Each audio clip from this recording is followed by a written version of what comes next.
everybody, to this episode of the Monthly Blend, monthly video podcast brought to you by Next, powered by Schulman Rogers and Connectpreneur. I'm Tien Wong, founder and host of the Big Idea Connectpreneur community, which is a global community of over 30,000 investors, founders, and business leaders from around the world. I'm also CEO of Opus 8, which helps companies and fund managers raise money through our network of accredited private investors, angels, and family offices throughout the United States. Along with my co-host, Anthony Millin, who is the founder and chair of Next, powered by Schulman Rogers, we are pleased to bring you this monthly video podcast where we cover trends, information, and interesting tidbits and research, as well as fascinating interviews with game changers and newsmakers here in the Washington, D.C., Baltimore Metroplex. Anthony and I started this podcast around 2 years ago as a way to increase awareness of cool, innovative happenings in our region, to break down silos, and to serve as a mechanism and to do our part to help bring the region together and help foster innovation and entrepreneurship here. And today we are absolutely thrilled to have an awesome conversation with several of the quantum computing leaders in our region they've had a significant impact on this community here and are doing some great things. So we're really excited to dig in, and I wanted to tell you who they are and then have them self-introduce. But we have George Thomas with Connected DMV, Jim Cook, formerly of MITRE, Jay Lowell with Boeing, and Kaniah Konkoly-Thege, who's with Quantiniuum. Why don't we start with Jim? Why don't you introduce yourself and tell us a little bit about what you're doing? Thanks, Tien, and thanks for having me on today. Yes, as you mentioned, I'm formerly with MITRE. Previously, I'd led strategic corporate partnerships, government relations, and the technology transfer office at MITRE.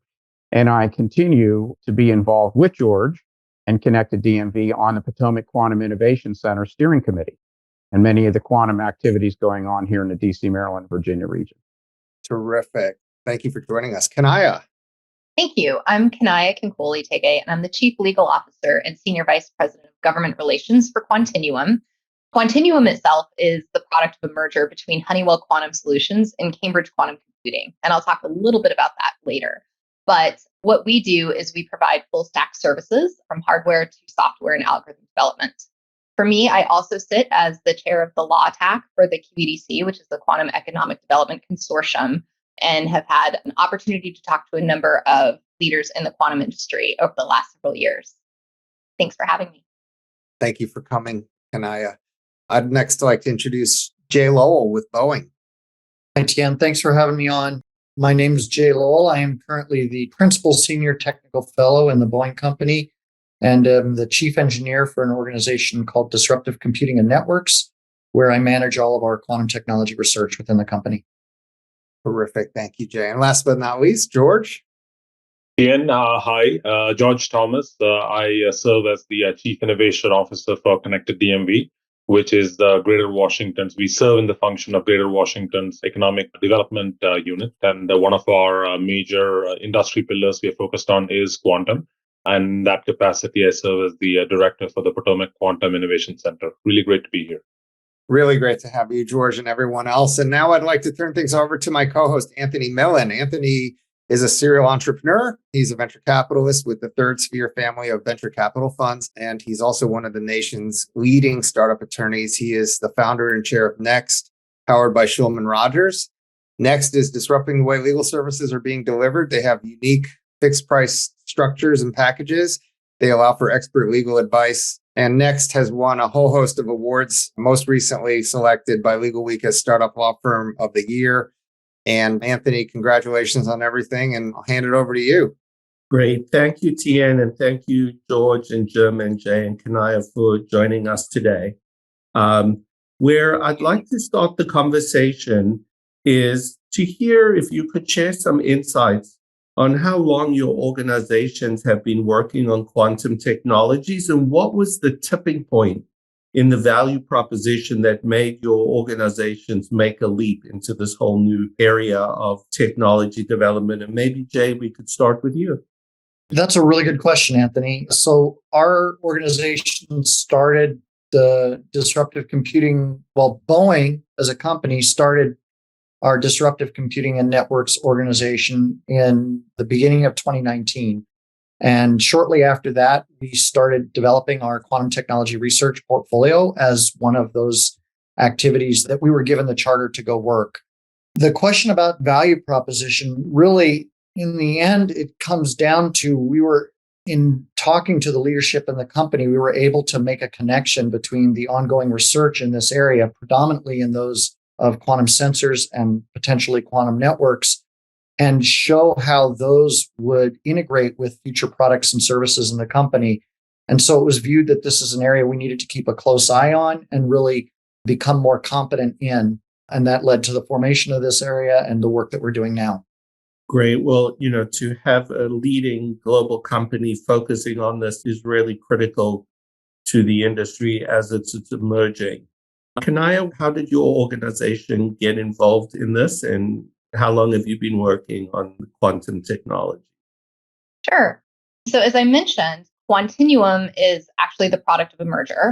We were created on November 29th of 2021. So the entity itself is fairly new in the quantum field, but the two entities that make up this company are Honeywell Quantum Solutions and Cambridge Quantum Computing. And respectively, the two have been in the industry, Honeywell Quantum Solutions for almost 10 years, Cambridge Quantum Computing for, I think, 7 or 8 prior to the merger. So collectively, there's a lot of gained experience over the past, for the quantum field and the quantum marketplace, really from the infancy of the two companies. Honeywell got into quantum computing in part, and the Honeywell side brought together hardware. So Honeywell specialized in the ion trapping quantum computing system, which is really made up of a lot of control systems, lasers. Honeywell as a company has deep, deep businesses in aerospace, in oil and gas, in performance materials, and all of these industries really lend themselves nicely to quantum computing. And so it was really important for Honeywell to make sure that they took an early lead and it was an early adopter. Again, from the Cambridge Quantum Computing side, they focused on software and various areas in which quantum computing will become important, including chemistry, machine learning, natural language processing, and cybersecurity. So when we were looking at partnering together, it was a really nice fit to create a full stack system. And it's a really good opportunity, I think, now in terms of the inflection point of moving kind of from a lab R&D focus to really a commercialization of the technology. So I think the two coming together really helped us kind of be on the forefront of the full suite of opportunities for quantum computing. That is a very powerful combination between those two organizations. Thank you. Now I'd like just to turn to Jim and tell us a little bit about your experiences with MITRE and their move into quantum and what led to that leap. Thanks, Anthony. Well, so MITRE's been working with quantum for more than 20 years, and it's less about a value proposition and more about the DNA of the organization. I think, as many of you know, MITRE is a not-for-profit organization that runs 6 federally funded research and development centers, dozens of independent labs, and a large independent research program. Much of the research that MITRE does is applied research, with a smaller portion of it really being focused on basic research and invention.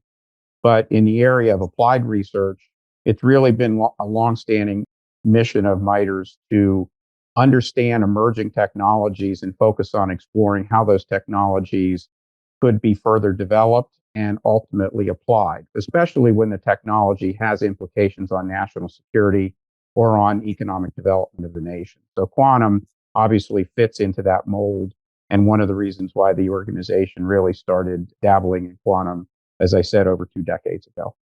Great. And that, Jim, is actually a great lead into the next question that we wanted to explore, which is around quantum technologies being increasingly cited as being critical to national security issues. And, we're seeing national governments' investments increase in this area, bilateral and multilateral agreements coming together. I'm interested to know kind of what are the potential dangers of the technology in this context, and what are we all doing to prepare for that? And maybe with that, we could start with Jay. Sure. I mean, I don't know if I consider this in terms of dangers, I think of this more in terms of what are the risks that the nation is looking at with the dissemination of the technology, rather than maybe it's just getting hung up on terms. Let me refocus. The challenge with quantum technologies in each of the domains of quantum technology, sensing, computing, and networks, they're going to allow different kinds of innovations. In the sensing domain, those sensors are going to allow much more accurate, much better sensors than are currently fielded. Those sensors that are currently fielded already have protections and controls placed on those technologies that are currently in use, which inevitably means that there are risks from having better sensors come out of this area of research that supplant those, and the dissemination of those can disrupt the way in which those systems are used in, for instance, navigation technology could be disrupted with the development of quantum navigation sensors. And that disruption could result in the development of new capabilities by actors that we really want to avoid having access and reach and ability to make those innovations and use those against us or against our allies. To me, that's the kind of analysis that's being done, is that kind of risk analysis. What are the directions that this work is going? What are the risks that are inherent should that research bear fruit? And what kinds of mitigations or protections do we want to put in place to avoid those? Great. Thank you, Jay. And George, could you add to that as well from your perspective in terms of potential risks of the technology in the context of national security and what you're seeing people working on to prepare?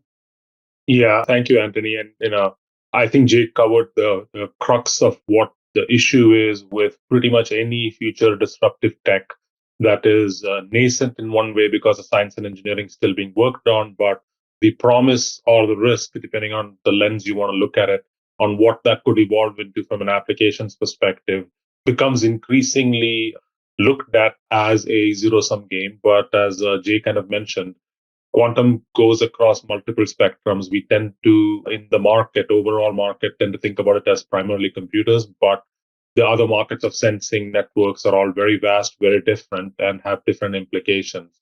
I think some of the stuff that is happening on the ground in any situation such as this is to look at allies, agreements, bilateral and multilateral, figure out who is doing what. As with any new technology, the number of assets and the number of people who are good at it tends to be limited. How do you kind of get the best out of it to kind of move forward is in a lot of those discussions. And the one other thing specifically for quantum that is slightly different than a siloed technology is quantum extends from computers, hardware, software, materials, sensors, equipment. So there is a supply chain issue that is also very front and center in many of these discussions. Everything from the materials dug out of the ground all the way to where something is manufactured, to where it's assembled, and what does that mean for any number of applications in national security. And you can think broad spectrum, from satellite technology to defense to life sciences, you name it, all have different kind of ways they manifest themselves. So lots of discussions, I think, are underway across like-minded countries around the world to collaborate on various elements of that. And policy comes into play in some of those discussions. Ethics comes into play in some of those discussions.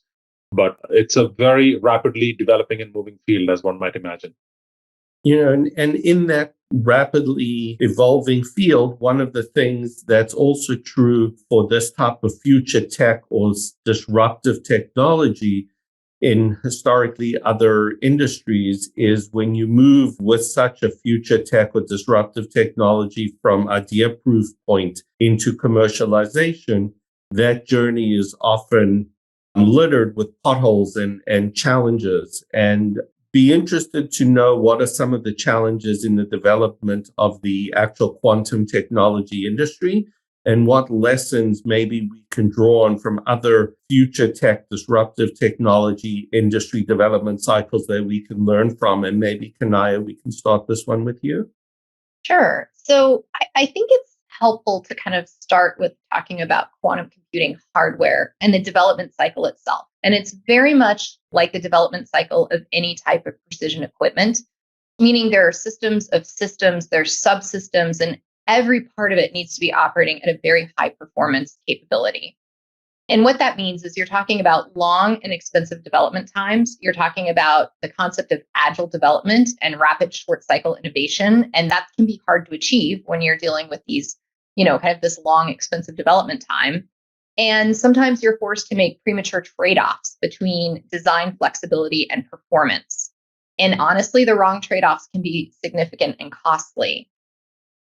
Taking that in context with the supply chain itself, and the comments that George and Jay mentioned earlier, in a nascent technology field, when you also have great national security risk, there can be a balance of national security risk and economic security. And the supply chain really comes into play here because over-regulation can really additionally slow down the innovative spirit of the development process. And what I mean by that is if you look at a particular system, upwards of 80% of the parts and the subcomponent parts that go into a system may come from other countries.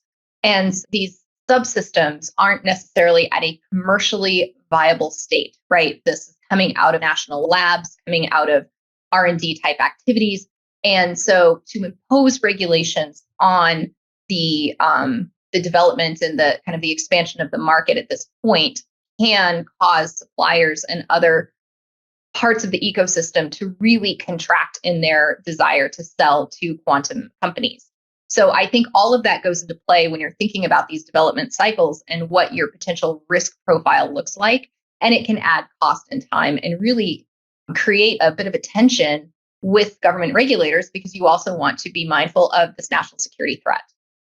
George, what do you see in terms of other industries and challenges? Yeah, I think if you look across any new development, I think there are challenges, as Kaniah said, within the scope of the industry, but many of the pitfalls happen with dependencies on other things. Like one of my favorite anecdotal examples is electric cars. The first suite of electric cars was deployed in London in 1897. 1897, not 1997, like 100 and something years ago. The company lasted, I think, about 6 years and then went out of business. The reason they went out of business was not because of the batteries, not because of the cars. The reason they went out of business was vulcanization of rubber was not invented until the 1920s. So their tires were not efficient enough. Completely got nothing to do with EVs. So in quantum and quantum adjacent, that's really, I think, where we should not lose sight of the focus that this is not just trying to find the science and engineering in one field, but all the dependencies, the frequencies of lasers, you name it, that come in all the adjacent industries that also have to happen in some level of conjunction for success to happen. So for me, a lesson learned is kind of building out what that ecosystem looks like in quantum and quantum adjacent to ensure that if there are such major issues that need to be resolved, they can be resolved as we build. No, I think that concept of not only looking at quantum, but looking at these adjacent industries in your EV and tire example, I think is really important for people to realize and think about. Jim, what were your kind of experiences in terms of industries that you maybe looked at and challenges you see in moving from idea proof point to commercialization? Well, I think Kaniah and George have addressed a lot of the key issues. I do want to just come back to something that Kaniah did speak to, and it is the issue of balancing the need between accelerating innovation and the right degree of policy and regulation along the way. And I think too often the policy is not considered an integral part of the development cycle. And one of the things that, as George mentioned in his introduction, we're hoping to do with the Policy and Ethics Center that Connected DMV is hosting the stand up for is engage the regulators and the policymakers along with the innovators and the developers along the way so that the policy decisions that are being made are enabling decisions and that it's being done openly and transparently and not on a separate parallel path or so late in the game that unintended consequences have already occurred. And one of the things that we've seen, and one of the reasons why MITRE stood up a policy center as well, was to do just that, is to integrate the policy thinking during the early stages of the development and prior to the time when you have mature technology that you're trying to commercialize and move into the market. And then the last thing I wanted to just touch on in this segment is I had the privilege of being at the Quantum World Congress, and that was a tremendous event. And one of the elements of that event, they had some earlier stage companies that had an opportunity. There were smaller startup and emerging growth companies that had an opportunity to pitch and talk about what they were doing. And they face a whole set of challenges as earlier stage startup companies in this type of transformative, disruptive technology. You, from kind of much larger institutions with a lot of additional history and resources and main knowledge that have been built in. But within large institutions with this deep expertise, what are some of the challenges? You know, there's a whole list of challenges that earlier stage companies face that we've talked about on earlier shows. But as large institutions, what are some of the challenges you face? And Kaniah, for this question, we'll go to you. Sure. So sitting in a company like Honeywell, and this is really true for any large institution, a large institution, particularly a publicly traded one, it has to function with process and procedure and repeatability in the way it does business. And that is phenomenal when you're dealing with mature products that are being sent across the globe. What those processes also do is it can constrain the ability to innovate rapidly in this large institution.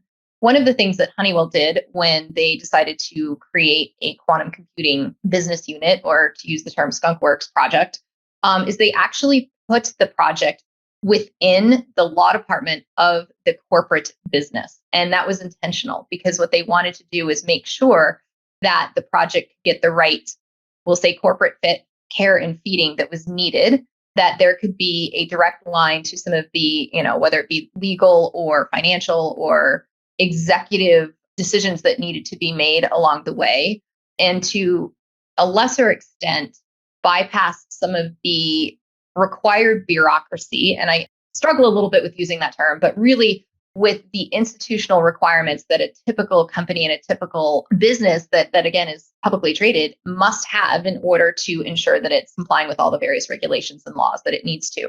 So I think I would say, as much as we love having process and operations and operationalizing activities that any entity needs, when you are dealing with that with something that is very adjacent and requires a lot of innovation, that can be a challenge. So that was the way in which Honeywell was able to handle the rapid development of this particular technology. But I do think, as much as large companies need to, and we want to, right? We've seen kind of the pitfalls with banking and other industries where not having good regulations in place can result in a significant problem, both for the company and potentially the marketplace.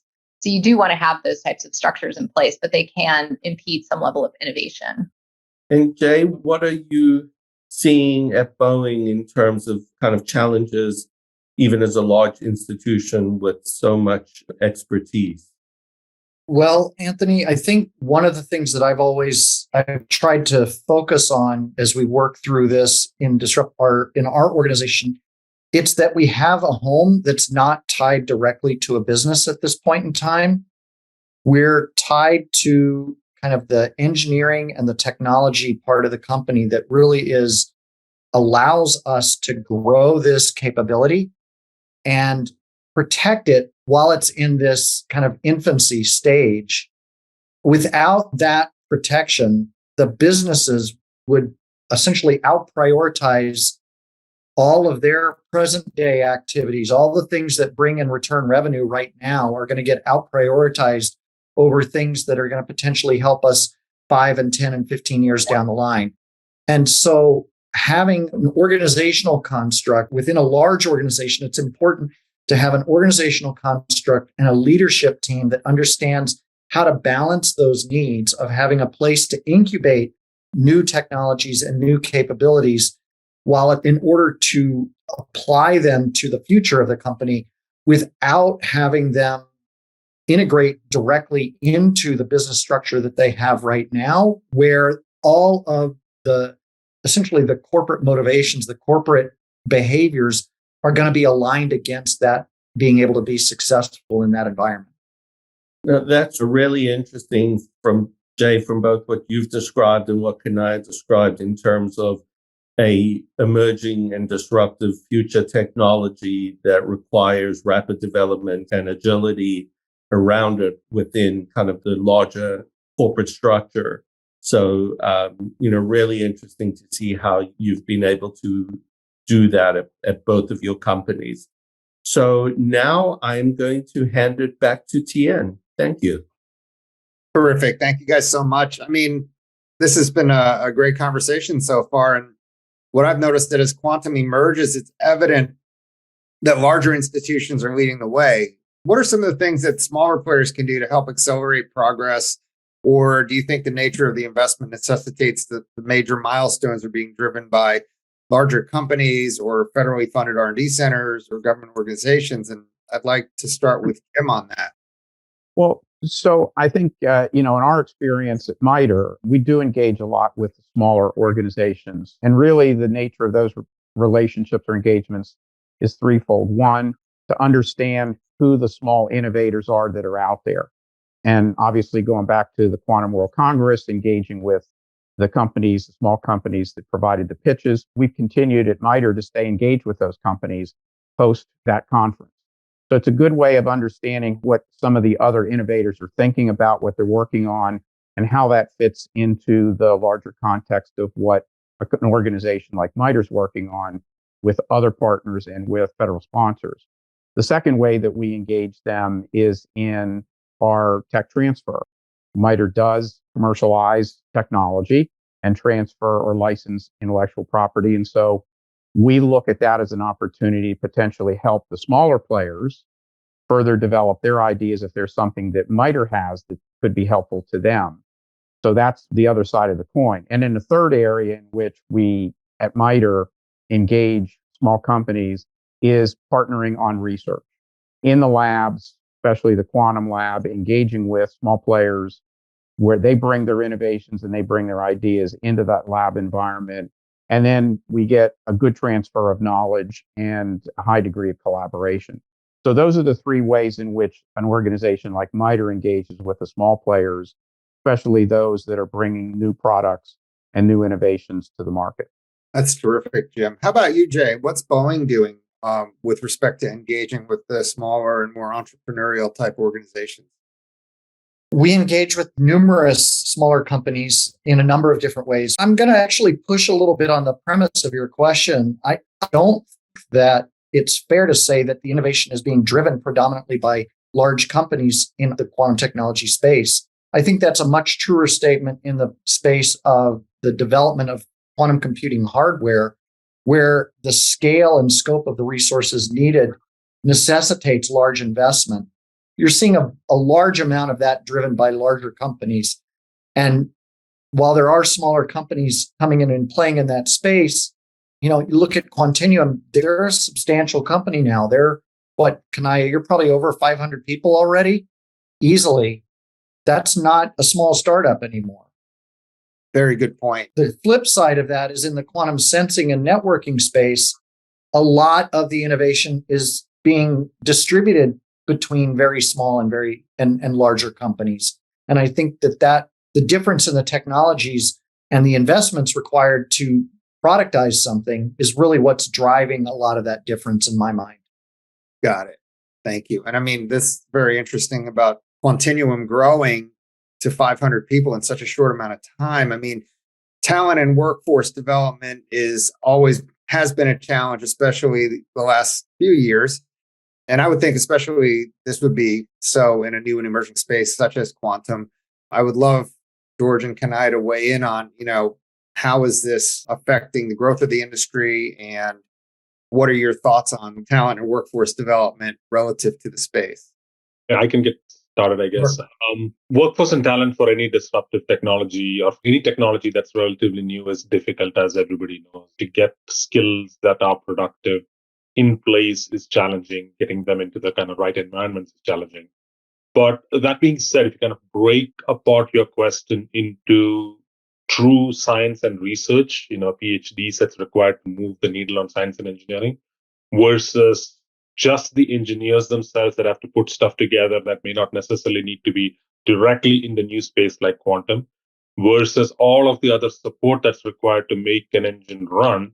You're looking at 10% for the first, maybe 15% to 20% for the second, and about 70% for the third.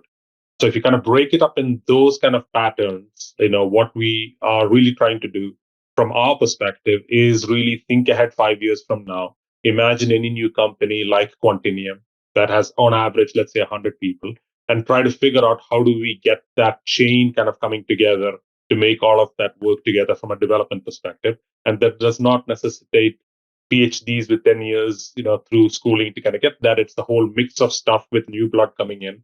And then there is mix of stuff from experienced people in adjacent spaces who move into the space.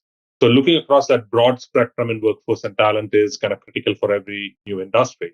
And one of the things from Potomac Quantum Innovation Center we've been very focused on through our Quantum Academy is looking at two ends of that spectrum, working with the four-year universities and trying to figure out what are the many pathways one can have to actualize and create awareness and build out that extensive workforce as it builds out over the next 5 to 10 years.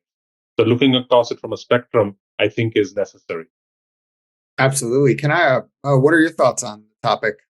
I totally agree with George. So one of the reasons that Honeywell chose to announce to the world that it was involved in quantum is because at a certain point, we realized we had hired over half of the entire United States atomic, molecular, and optical physicists. So just stop and think about that for a moment. That is enormous. The talent pool is extraordinarily small, especially for PhD physicists. And so we have been hyper focused on ensuring that, as George described, the work that can be done by non-PhD physicists is being done by non-PhD physicists. So we very quickly created a program, an internal training program, to help our engineers, our software developers, other people that contribute to the creation of the system. We were training them in what they needed to know from a quantum perspective to be able to be successful in their roles.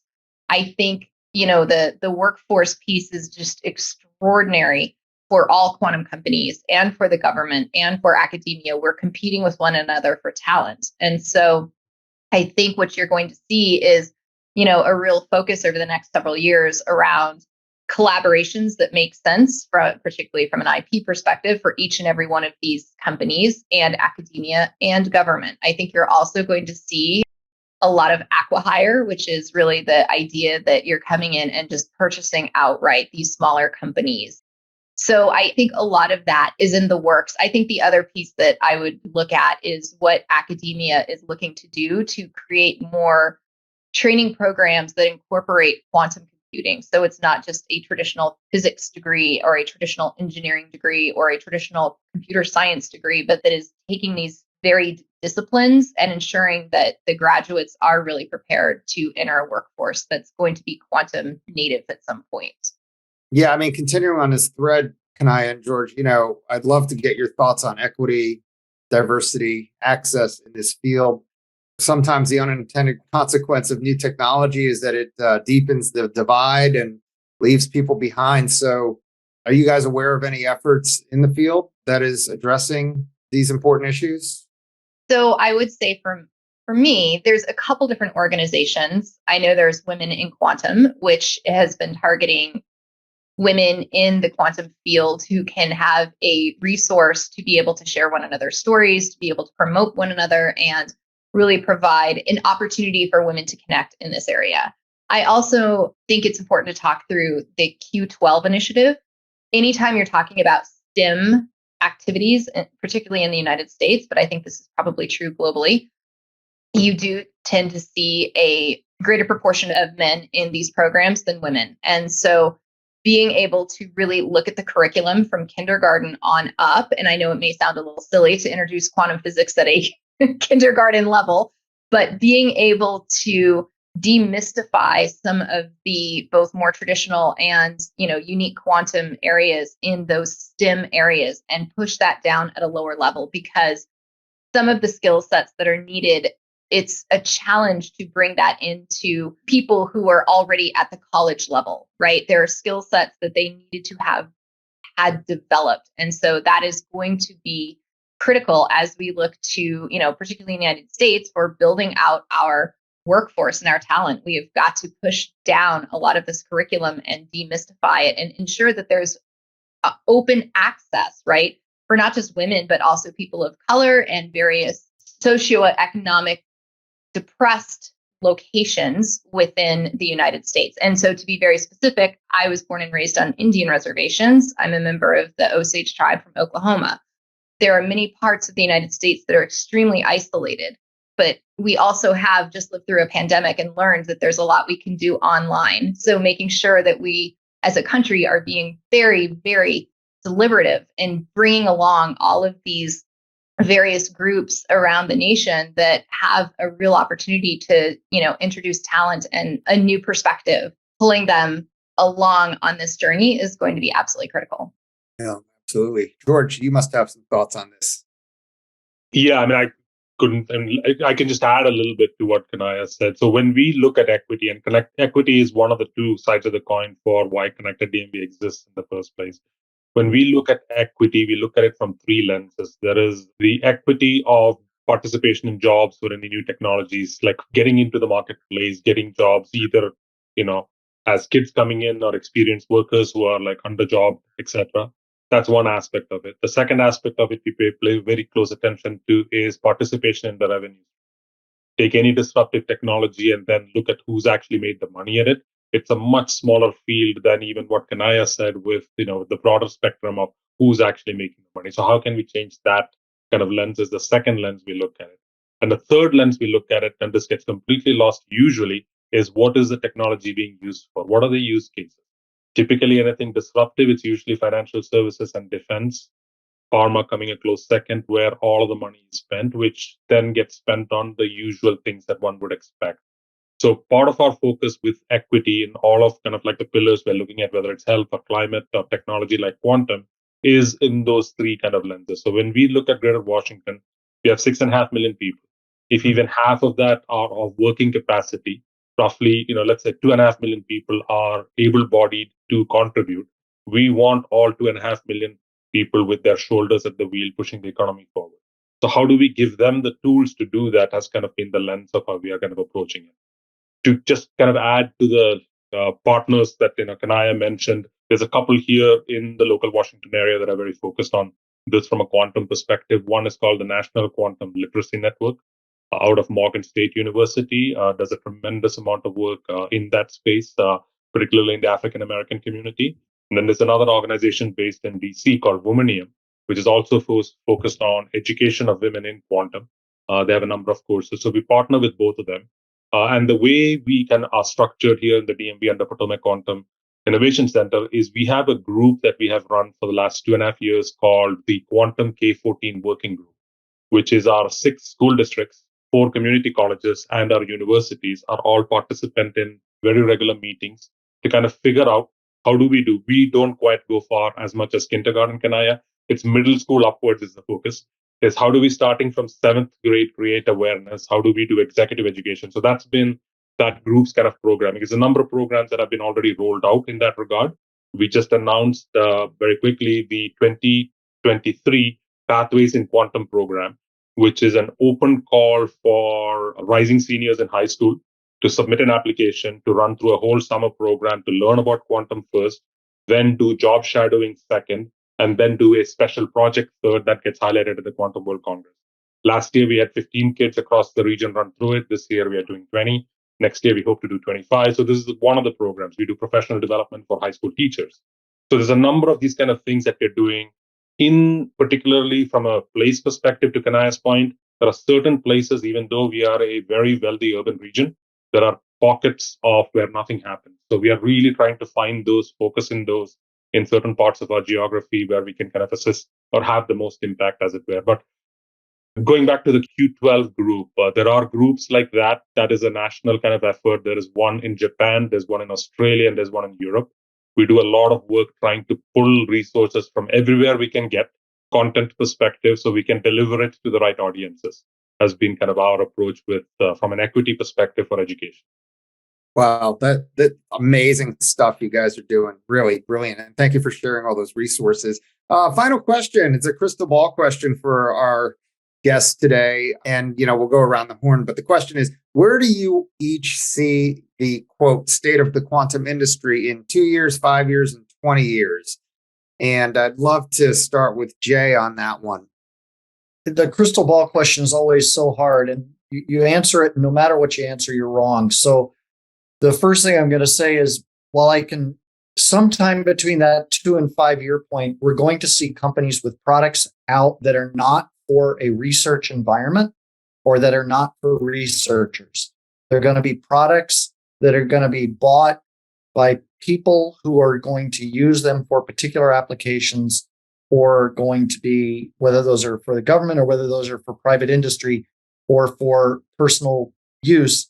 Sometime in that 2 to 5 year window, I think we're going to start seeing an outcome of products from what are right now essentially prototypes and products that are focused on the research community, which really aren't ready for a broader dissemination. Got it. Do you want to take a shot at 20 years? Or is that too far out, Jay? I think in the 20-year window, what we're going to see a plethora of things across all three of those domains of quantum research: sensing, computing, networking. And the interesting thing is, I think the 20-year point is the point where we're going to see things that we don't anticipate, that today we just have no ability to anticipate what those products would look like. I think we're going to be seeing those kinds of things in that 20-year window. Yeah. Awesome. Jim, how about you? Well, I would completely agree with Jay and just say that I think the types of things that we and the folks at MITRE think we'll see in the near to midterm, call that the 2 to 5 year time frame, would be more along the lines of the sensor technology and some of the communications. Any conversation about quantum computing is 20 years plus. Gotcha. Kaniah, how about you? I really like what Jay said. And I guess I would say this. I think you have to think about success in terms of stepping stones, and the ability of putting new capabilities in the hands of brilliant people and then watching what they can do with it will result in what I think Jay and Jim were talking about, but particularly that idea of, we don't know what will come about, the adjacent fields and things that will be created over the next 20 years. And you can see that in a variety of other technologies that have progressed. That being said, I mean, I think in the next couple of years, I hope we will continue to see what really these systems are going to start to be capable of. I think everybody on the call is likely very reticent to say where things will be or what the quantum state will be in 20 years. But I think we're really starting to see a maturization of the overarching ecosystem. And what I mean by that is, you're starting to see products, whether the products are going to researchers now, how those then translate into kind of that next step of how these semi-products are becoming useful for consumers or useful to other businesses. That is a key element of the development of these systems and of the quantum computing ecosystem, even if that does not mean that we have systems that are, full-scale fault-tolerant systems. So I guess I would leave it at that. Gotcha. Thank you for that. And George, you have the final word here. What are your thoughts for the future? I don't think I can add anything to what my three co-panelists have said. I'll kind of maybe try to approach it from a different angle. I would definitely say that within the next 3 years, there's going to be a couple of core industries that are going to be disrupted. In some capacity, we do not know how. Either it's changing the business model fundamentally, or it is spin out of new types of capabilities that they would not have thought about. But in the next 3 years, because of quantum, I think that a couple of our key industries will be significantly disrupted. What they are, we don't know yet. Gotcha. Well, with that, I'd like to thank all of you for a super informative and educational discussion. I'll turn it over to Anthony, who has our final comments and words here. Great. Thanks, Tien. Well, first I want to thank Jim and George and Jay and Kaniah for joining us today. This is such a important new emerging technology and emerging field. And as you all talked about in your last answers, just how disruptive it's going to be, both in expected and unanticipated ways. And we just want to thank you for all of your leadership in this area and in this region. And thank you again for joining us on today's show. Thank you. Thanks for having us. Thank you. Thank you. That was awesome.